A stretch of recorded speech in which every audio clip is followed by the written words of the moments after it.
أعوذ بالله من الشيطان الرجيم بسم الله الرحمن الرحيم الحمد لله ثم الحمد لله الحمد لله الذي هدانا لهذا وما كنا لنهتدي لولا أن هدانا الله وما توفيقي ولا ثقتي إلا بالله وما توكلي ولا اعتمادي إلا على الله وأشهد أن لا إله إلا الله وحده لا شريك له وأشهد أن سيدنا محمدا عبده ورسوله أما بعد فيا عباد الله أوصيكم ونفسي المخطئة بتقوى الله عز وجل وأحثكم على طاعته واتباع نبيه محمد صلى الله عليه وسلم في أقوالكم وأفعالكم وأحوالكم أذكركم بقول الله عز وجل أيضا بسم الله الرحمن الرحيم يا أيها الذين آمنوا اتقوا الله حق تقاته ولا تموتن إلا وأنتم مسلمون صدق الله العظيم.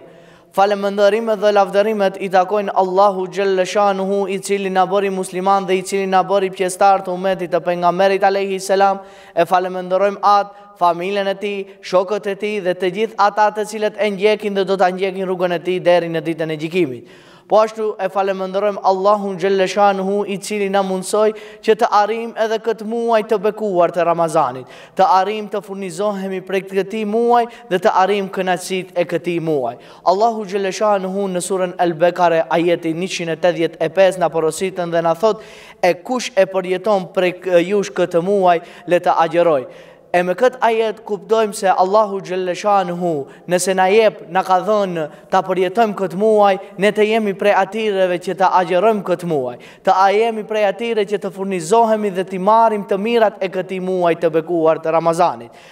Shkojmë edhe me ku Allahu Gjelle Shanuhu na e bëri fars muajin e bekuar të Ramazanit, për arsye se kjo është stacioni I furnizimit, kjo është stacioni I të mirave, kjo është stacioni të cilën ti të largon nga çdo e keqje dhe të furnizon me çdo të mirë. Prandaj edhe për këtë arsye Allahu Gjelle Shanuhu e bëri fars këtë muaj të bekuar të Ramazanit.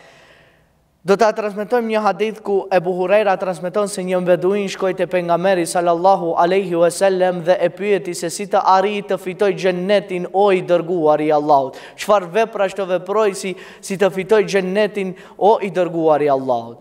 Pejgamberi sallallahu alaihi wasallam ju përgjigj duke I thënë se ti nëse arrin të falësh namazin, të agjerosh Ramazanin, të japësh zakatin, ti bësh këto vepra dije thot se ti ke arritur të fitosh xhennetin. Dhe kur u kthie ai beduini I premtoi pejgamberit sallallahu alaihi wasallam se nuk do të shtoj gjë tjetër përpos se këtyre veprave. Pasi shkoi pejgamberi alaihi salam u tha sahabëve të tij se nëse ki vepron këto vepra është I shpërblier me xhennetet Allahu Gjelle Shanuhu. Prandaj edhe ne të jemi si ke beduini. Ti veprojmë këto vepra ashtu siç e porositi pejgamberi sallallahu alaihi wasallam këtë njeri apo këtë beduin duke I thënë se ti nëse I vepron faljen e namazit, agjerimin e Ramazanit, dhënien e zakatit, po ashtu edhe shkuarjen në hax nëse ke mundësi, atëherë dije thot se ti je I shpëtuar apo I shpërblier me xhennetet të cilat Allahu Gjelle Shanuhu na ka premtuar. Ne edhe pse kishim temën për kategorizimin e njerëzve të gjatë këtij muaji të bekuar të Ramazanit, ne do të fillojmë me kategorizimin e atyre njerëzve apo kategorinë e parë atyre njerëzve të cilët Allahu Gjelle Shanuhu dhe pejgamberi alayhi salam neve na kanë porositur mes ajeteve kuranore dhe haditheve të pejgamberit alayhi salam. Kategoria e parë e njerëzve është ajo kategori e atyre njerëzve të cilat gozohen aq shumë kur vjen muaji I bekuar I Ramazanit. Kënaqen aq shumë kur vjen ky muaj I bekuar I Ramazanit, saqë ata arrin të agjerojnë tërë vitin, për arsye se janë të gëzuar dhe e presin me mallëngjim dhe e zënë si një festë të madhe. Dhe ajo festa e madhe për të është muaj I bekuar I Ramazanit. Kjo kategoria e këtyre njerëzve, të parë këtyre njerëzve të cilët këto njerëz janë munduar të agjerojnë për hir të Allahu Gjelle Shanuhu, duke I zënë ditat e hëna dhe ditat e njëjte, duke filluar 3 muaj para, si muajin Rexhep, Shaban dhe pastaj për muajin e bekuar të Ramazanit, duke filluar që tërë vitin të tire të bëjnë sevabe dhe të agjerojnë prej atyre ditëve që munden, se këta janë ajo kategoria e parë e njerëzve që kanë qejf të arrin apo gëzohen aq shumë kur vjen muaj I bekuar I Ramazanit. Gëzohen aq shumë për këtë arsye edhe këta I veprojnë këto.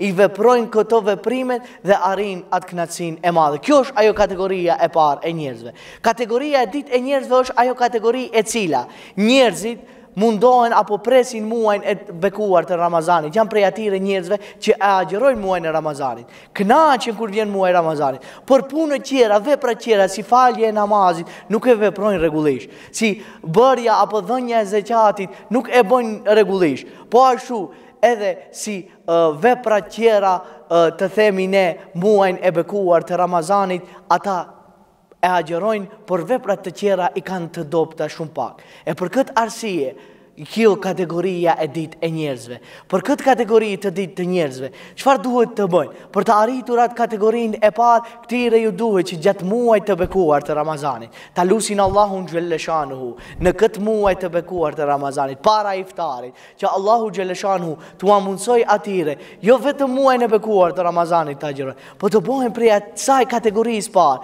të arrijnë atë kënaqësinë e atyre njerëzve të kategorisë së parë, duke e falur namaz, duke agjeruar Ramazanin, duke bërë vepra të mira, duke dhënë sadaka. Kjo të jetë ajo kënaqësi. E fillojmë me atë kategorinë e tretë, apo të themi kategorinë e fundit të këtyre njerëzve.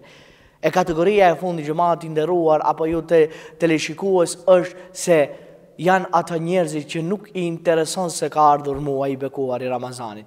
Nuk i intereson atij se ka për të falur namaz. Nuk i intereson atij se ka për të agjeruar Ramazan. Nuk i intereson atij se ka për të dhënë zakat. Nuk i intereson atij asgjë, por pos punës të kësaj dynjaje, përpos arritjes së madhe në këtë dynja, përpos shtimit të pasurisë së tij, përpos diçka tjetër. Kjo është ajo kategoria e tretë e njerëzve që nuk i intereson as pak për këtë muaj të bekuar të Ramazanit. Nuk i intereson as pak për faljen e namazit të tij. Nuk i intereson as pak për dhënien e zakatit. Nuk i intereson as për sadaka, as për gjë tjetër, përpos se vetvetes së tij të arrijë kënaqësinë e kësaj dynjaje. E dije se kjo kategori me të vërtet janë të humbur tek Allahu xhelle shanu. Neve nuk na mbetet gjë tjetër. Ta lëm një porosi për ju teleshikues, ta lëm një porosi të mirë që inshallah me lejen e Zotit, nëse jemi ne në këtë kategori të parë, nëse jemi ne në këtë kategorinë e tretë, e lutim Allahun xhelle shanu të na bëjë në kategorinë e dytë. Nëse jemi në kategorinë e dytë, e lutim Allahun xhelle shanu të na bëjë në këtë kategorinë e parë. Dhe kështu xhamati i nderuar, është prej atyre cilësive se Allahu xhelle shanuhu neve na ka dhënë, na ka bekuar me bekimin më të madh të tij që na ka mundsuar të arrijmë muajin e bekuar të Ramazanit. E lutim Allahun xhelle shanuhu që gjithëve muslimanëve ti bëj prej kategorisë së parë që ta presim me gjithë qejf këtë muaj në Ramazanit, duke i agjeruar edhe muaj tjerë, duke i agjeruar edhe tër vitin, duke agjeruar dhe duke dhënë sadaka, duke bërë prej misirëve të tij dhe duke e falur namazin. Dhe nuk ngelet gjë tjetër.